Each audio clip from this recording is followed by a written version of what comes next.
Hello दोस्तों, मैं ओम शर्मा आप सभी का स्वागत करता हूं हमारे YouTube channel the A1 study पर। तो आज का टॉपिक बड़ा ही इंटरेस्टिंग टॉपिक है। क्यों? क्योंकि इजराइल के पीएम इस समय कहां पर है? यूएस के अंदर यानी अमेरिका पहुंच चुके हैं। उनकी 2 दिन की वहां पर यात्रा है, लेकिन यूएस जाने से पहले एक बड़ा ही मैसिव अटैक किया जाता है इजराइल के द्वारा। कहां पर किया जाता है आप लोग को बताएंगे, जिसमें टोटल 17 लोग मारे जा चुके हैं और लगभग 200 से ज़्यादा लोग घायल हो चुके हैं। तो सारी अपडेट बताएंगे एक एक करके। सबसे पहले ये हमारा टेलीग्राम, ये इसका स्कैन कोड, आप इसको स्कैन करके हमारे टेलीग्राम लिंक से जुड़ सकते हो। यदि यहाँ से स्कैन नहीं होता तो आप हमारे यूट्यूब पेज पर जा सकते हो, वहाँ पर सभी लिंक दिए होते हैं, चाहे टेलीग्राम हो, इंस्टाग्राम हो या व्हाट्सअप हो, आप हमसे कनेक्ट हो सकते हो। तो देखा जाए इस समय पूरी वर्ल्ड मीडिया की नज़र 2 दिन तक कहां पर रहेगी? यूएसए के अंदर रहेगी, अर्थात आज और कल यूएसए पर टिकी रहेगी, क्योंकि यूएसए में इजरायली पीएम नेतन्याहू के 2 दिन की यात्रा है, 2 दिन की वहां पर विजिट है उनकी, जहां पर कई मुद्दों पर बात होगी।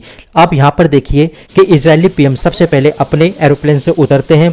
अब उनका वेलकम किया जाता है, लेकिन जिस वेलकम की उम्मीद थी कि ग्रैंड वेलकम किया जाएगा, थोड़ा सा वेलकम फीका रहा। अर्थात हम कह सकते हैं इसका कारण क्या हो सकता है? तो इसका कारण हो सकते हैं जो बाइडेन, क्योंकि जो बाइडेन इस समय वर्तमान में तो वहाँ के प्रेसिडेंट हैं, लेकिन उन्होंने इलेक्शन से खुद को ड्रॉप आउट कर लिया है। तो अमेरिका के अंदर थोड़ी सी स्थिति असमंजस में है। तो इस समय ट्रंप को जो फेस करेंगे वो करेंगी कमला हैरिस। तो अब यदि देखा जाए इनकी जो 2 दिवसीय यात्रा है, अब वहाँ के प्रेसिडेंट इजराइल के अमेरिका जाते हैं, लेकिन कमला हैरिस उनकी अध्यक्षता करने से मना कर देती है। अब इसकी जिम्मेदारी किस पे आ गई? तो आगे सेनेटर पर, यानी अब वहाँ के जो सेनेटर हैं अब वो अध्यक्षता करेंगे नेतन्याहू की। अब जैसे उनको इस बात का पता पड़ा तो उन्होंने ट्विटर पे भी ट्वीट किया और उन्होंने क्या कहा कि I am honoured to invite Israeli PM, यानी इजराइल के जो पीएम है उनकी अध्यक्षता करेंगे और जो जॉइंट मीटिंग होगी कांग्रेस की उसमें उनका स्वागत किया जाएगा और खुद भी नेतन्याहू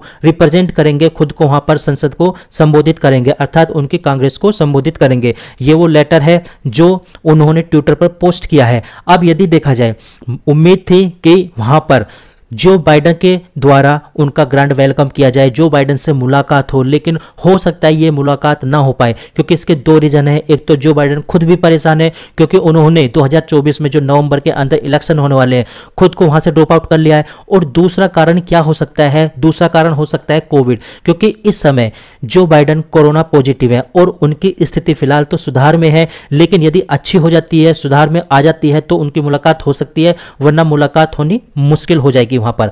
अब यदि देख सकते हो जितने भी न्यूज़पेपर हैं सभी में इस न्यूज़ को कवर किया गया है। ऐसा कोई भी न्यूज़पेपर नहीं है कि जिसमें इसको कवर ना किया गया हो। अब वहां पर नेतन्याहू जो यूएस के अंदर गए हैं, बात की जाएगी सीज फायर की, अर्थात वहां पे सीज फायर की डील हो सकती है जो इस समय गाजा के अंदर हो रहा है, इजराइल और हमास के मध्य, इजराइल और फिलिस्तीन के मध्य जो वहां पर युद्ध हो रहा है, तो उसको रोकने की वहां पर बात की जा सकती है, क्योंकि पूरा का पूरा मिडिल ईस्ट जो एरिया है पूरी तरह से युद्ध के संकट से घिरा हुआ है। अब गाजा के अंदर जो हो रहा है उसका जिम्मेदार कौन है कौन नहीं ये तो नहीं कह सकते, लेकिन हाँ अब ये बात है कि सीज फायर होने की वहां पर बात होगी।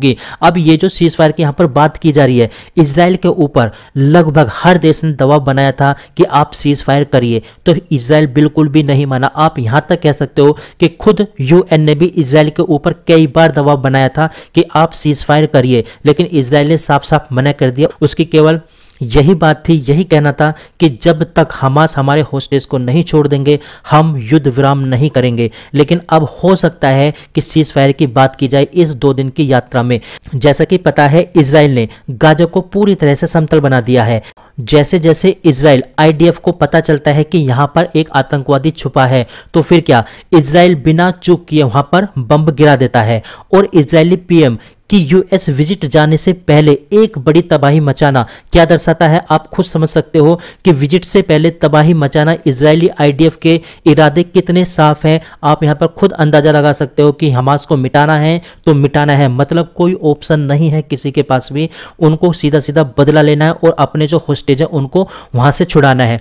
अब क्या हुआ कि आईडीएफ को इस बात का पता पड़ता है कि उनके जो 2 होस्टेज थे जो कि हमास के ग्रस्त में थे, उसमें से क्या हो गए, 2 मर जाते हैं, जिसमें से एक क्या होता है, एलेक्स होता है और एक होता है यागेव। इन दोनों की मृत्यु हो जाती है। अब इजराइल जो IDF होती है इस बात का अनाउंसमेंट कर देती है कि हाँ उनके जो 2 होस्टेज हैं वो वहां पर मारे जा चुके हैं या मर चुके हैं। कहां पर, हमास की जो गिरफ्त में थे, हमास की जो कैद में थे। अब क्या हुआ, इजराइल के जो लोग हैं वो पूरी तरह से सड़कों पर आ जाते हैं कि जो गाजा होस्टेज है वो वहां पर मरे हैं, उनका बदला लिया जाए। अब इजराइल के सामने कोई ऑप्शन नहीं था, तो इजराइल ने बिना चूक किए अपने लोगों को शांत करने के लिए उन पर हमला कर दिया, और हमला बड़ा ही भयंकर हमला था। आप यहां पर देख सकते हो जो खान यूनिस पर हमला किया गया है उसमें टोटल 70 लोग मारे गए हैं और लगभग 200 से ज्यादा लोग घायल हो चुके हैं। इसका मतलब यह हमला काफी ज्यादा भयंकर था।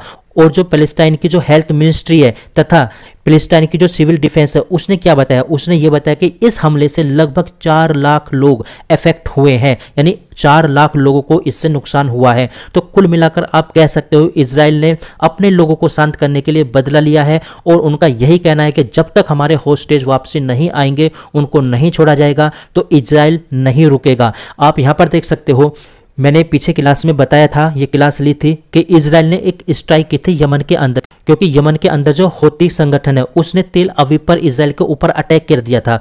तो इजराइल ने भी तुरंत यानी 1 दिन बाद यमन में जो हौतीज है वहां पर अटैक किया और उन पर बड़ी ही तबाही, यानी लगभग 200 रॉकेट वहां पर लॉन्च किए गए थे और वहां के जो तेल भंडार है पूरी तरह से नष्ट कर दिए थे। ये क्लास में पीछे बता चुका हूं। तो कुल मिलाकर हम कह सकते हैं यूएस और इजराइल की इस मीटिंग में क्या क्या बातें होंगी, तो सीज फायर यहाँ का मेन मुद्दा रहेगा, और जो भी अपडेट होगी आप लोगों को यहाँ पर बताई जाएगी। तो फिलहाल हमारी अपडेट यहीं तक थी, क्लास यहीं तक थी। आप लोग कैसे लगी जरूर बताना, लाइक सब्सक्राइब करना बिल्कुल मत भूलना। Thank you.